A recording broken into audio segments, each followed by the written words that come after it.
Today I'll be explaining practical work 3 on bipolar junction transistor or BJTs. BJTs are essential semiconductor devices widely used in electronic circuits for amplification and switching purposes. They play a major role in electronics, forming the backbone of many analog and digital circuits. The objective of this experiment is to investigate the terminal of BJTs, explore the two main types, NPN and PNP, and understand the materials used in their construction. By the end, we will have a deeper understanding of how BJTs function and why they are crucial in circuit designs. A BJT consists of three main terminals. Base B. This is the control terminal.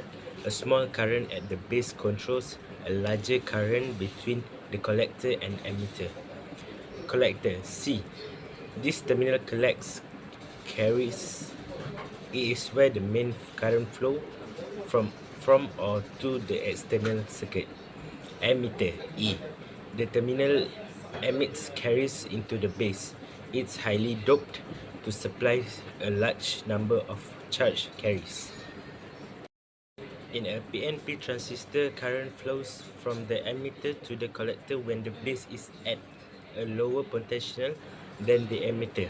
These terminals works together to control flow, making BJTs very effective as amplifiers and switches. There are two types of BJT. BJTs are NPN and PNP.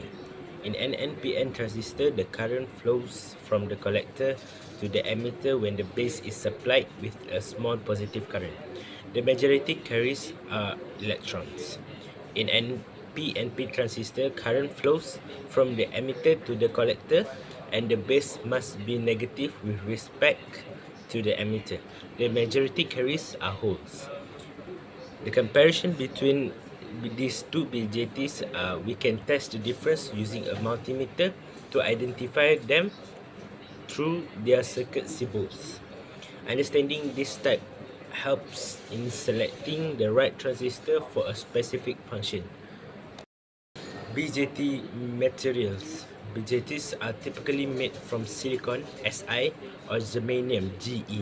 Silicon is the most common material due to its excellent thermal stability, abundance, and reliability. It can operate at higher temperatures and has a wider band gap. Germanium was used in earlier transistors. It has higher electron mobility but is less stable at high temperatures. Modern BJTs mainly uses silicon because it offers a good balance between performance, cost, and durability.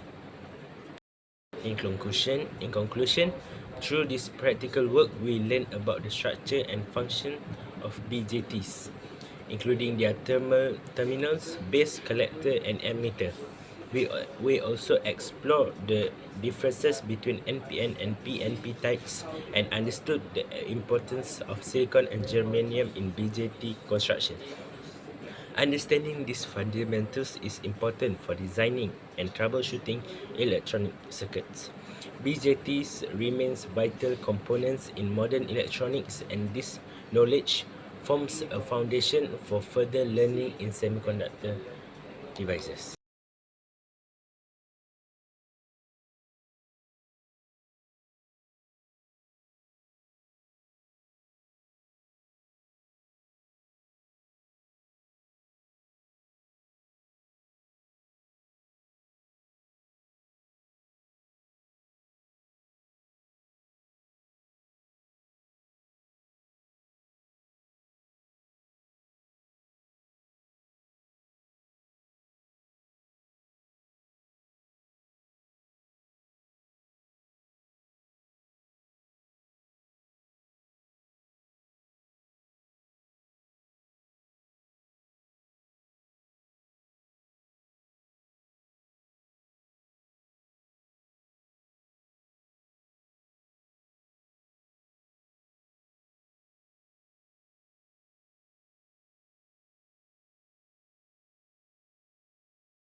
Okay.